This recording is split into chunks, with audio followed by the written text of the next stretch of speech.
My name is Alfonso Casado Trigo, and I'm a freelance musical director and supervisor, and I also teach at the Royal Academy of Music in London.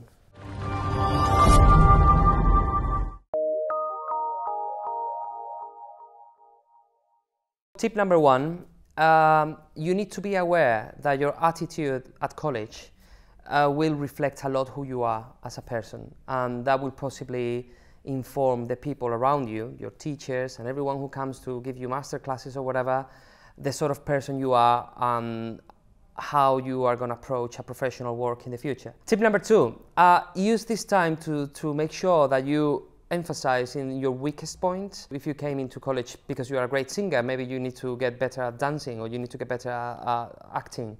Tip number three, I would say use this time to be creative. We live in a creative industry.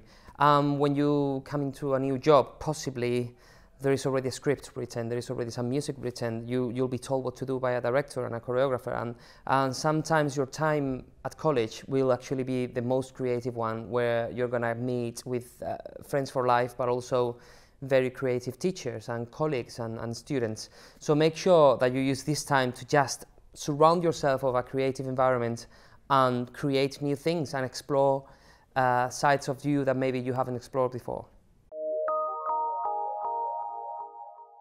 First of all, when you come to an audition, I think the main thing in your first round is to get a recall. So I would say be very careful what you choose to sing in front of the panel, because we don't want people to be extremely creative or too clever about the choices.